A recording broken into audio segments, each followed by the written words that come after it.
तो गेम्स जो शुरू में तो यहाँ कोई कोच वगैरह नहीं था, तो जो हमारे सब्जेक्ट टीचर थे वही बेचारे ग्राउंड में आते थे, उनसे जो कुछ वो बताते थे वो थोड़ा बहुत सीखा, लेकिन ज़्यादा हमने सीखा आर्मी से, क्योंकि आर्मी के यहाँ कंपटीशन बहुत ज़ोरों पे चलते थे। तो हम जहाँ भी उनका कंपटीशन हो, चाहे वो एयरफील्ड जाए ग्राउंड जिसको बोलते हैं वहाँ हो, चाहे यहाँ हो, चाहे और कहीं हो, हम वहाँ पहुँच जाते थे और उनको देख देख के हम सीखे। और उसके बाद हम ही फ़िज़िकल टीचर सबसे पहले बने यहाँ। हमारे पहले ना तो कोई फ़िज़िकल टीचर होता था ना कोई कोच होता था। तो जो उसके बाद फिर हमने भी यहाँ स्टार्ट किया। तो 58 में पहली बार यहाँ से क्रिकेट की टीम जो जम्मू गई 58 में फॉर द फर्स्ट टाइम। तो हमने पूरे जम्मू प्रोविंस को हरा के उनका 28 साल का रिकॉर्ड तोड़ के हमने ट्रॉफ़ी जो है 58 में यहाँ पे लाई। इसी तरह जो हॉकी है या फुटबॉल है वो शुरू से ही या जो पुंछ का है वो JNK में मशहूर रहा है, और ये 1954 और 55 से स्टार्ट हुआ था। तो तब से ये लगातार हॉकी, फुटबॉल, एथलेटिक्स, कबड्डी जो है ये पुंछ स्कूल ही जीत के आता था। तो ये स्टैंडर्ड था। तो अब मैं 98 से रिटायर हो चुका हूँ as a district youth and sports officer. तो मैं रिटायरमेंट के बाद हर साल जो है हमारा ये all India master athletic championship होता है, इसमें एज बार होती है। ये स्टार्ट होता है 35, जिसकी उम्र 35 साल है, 35 से 40 साल तक एक एज ग्रुप हो गया, 40 से 45 तक दूसरा, 45 से 50 तक तीसरा, 50 से 55 तक चौथा, 55 से 60 तक पाँचवा, 60 से 55 तक छठा, और इसी तरह मेरा जो 8वां था एज ग्रुप 80 प्लस कैटेगरी में। तो लास्ट मैं तो लगातार जब से रिटायर हुआ हूँ इसमें पार्टिसिपेट कर रहा हूँ।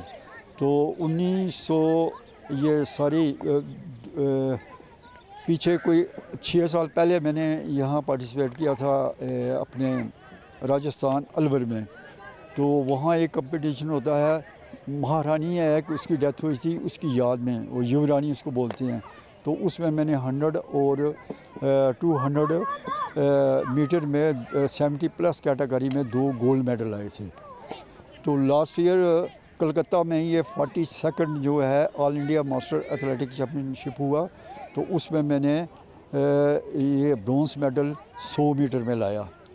तो उसमें इंडिया के अलावा भूटान, श्रीलंका और बांग्लादेश, इन 3 कंट्रियों ने भी वहाँ पार्टिसिपेट किया था। तो इस साल जो हमारा जो कंपटीशन हुआ वो महाराष्ट्र में हुआ, बम्बई में। तो मैंने 3 इवेंट्स में पार्टिसिपेट किया, जिसमें 400 मीटर में मेरी 3rd place I, shot put में मेरी 3rd प्लेस आई, और जेवलिन थ्रो में मेरी 3rd प्लेस आई। बाकी सर आपका यूथ को क्या मैसेज रहेगा कि वो किस तरह दौड़ के साथ टच रहे, स्पोर्ट के साथ टच रहे? देखिए जी, यूथ के लिए तो मेरा ये मैसेज है कि आदमी कभी बूढ़ा नहीं होता।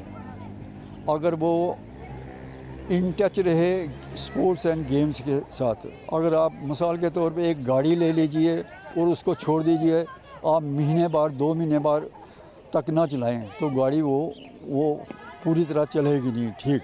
इसी तरह इंसान की एक बॉडी है, जब तक आपकी मूवमेंट पूरी नहीं होगी, आप चलेंगे नहीं, सैर नहीं करेंगे, एक दूसरे से मिलेंगे नहीं, तो अपने जिस्म को थोड़ी तकलीफ़ नहीं देंगे तो आप आगे नहीं चल सकते।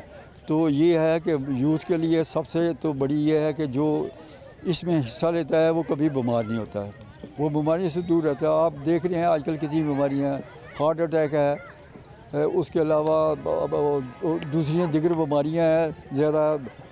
तो उसमें जो है कि आपका डाइजेशन नहीं ठीक, अगर आप ठीक तरह से कोई फिज़िकल एक्टिविटीज़ में हिस्सा नहीं लेंगे, आपका डाइजेशन नहीं ठीक रहेगा, आप ठीक तरीके से आपका डाइजेशन नहीं ठीक रहेगा, आपका सर्कुलेटरी सिस्टम ठीक नहीं रहेगा, आपको तरह तरह की बीमारियां लग जाएंगी। तो इससे अगर आप दूर रहेंगे, तो बीमारियों से अगर दूर रहना है तो ये आपको डेली ग्राउंड आना चाहिए और कोई ना कोई गेम्स खेलनी चाहिए। और अगर आप डेली ग्राउंड आएंगे तो आप ये देख लेंगे कि आप में कितनी इम्प्रूवमेंट है।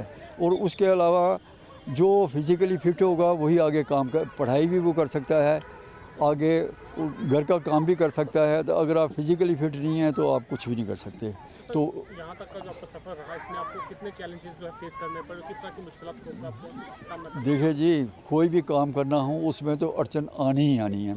सबसे बड़ी अड़चन ये है कि जब आप एज जो हो जाते हैं, मसलन 70, 60, 70 के ऊपर हो जाती हैं, तो एक तो होता है ना सिक्योरिटी सरकारी, वो घर की सिक्योरिटी लग जाती है आप पे। आपको बाहर नहीं जाने देंगे, कहेंगे नहीं जी सीढ़ियाँ नहीं उतरनी है, गिर जाओगे। आपको 4 पैसे उतरने नहीं देंगे, कहे नहीं जी 4 पैसे गिर जाएंगे। या आप उतरेंगे, आपको छड़ी देंगे, ले जी छड़ी। फिर कहेंगे नहीं जी आप देख नहीं सकते, किसी का सहारा लो। तो फिर इतनी दूर अगर आपने जाना हो, यहाँ से कलकत्ता जाना हो या बम्बे जाना हो या और कहीं जाना हो, तो आपके लिए बड़ा मुश्किल हो जाता है कि आप सारे घर वालों को मना लें कि भाई हाँ ठीक है, यस हो है तो आप जा सकते हैं। तो इसलिए मैं घर वालों का भी शुक्रिया अदा करता हूँ कि उन्होंने मेरा पूरा साथ दिया। उन्होंने ये नहीं कहा नहीं जाना है, उन्होंने कहा जाओ ठीक है, जाना है आपको आप जाइए। तो मैं उनका भी शुक्रिया अदा करता हूँ, बेटों का भी शुक्रिया अदा करता हूँ, और बाकी दीगर जो मेरे घर के लोग हैं मैं उन सब का शुक्रिया अदा करता हूँ।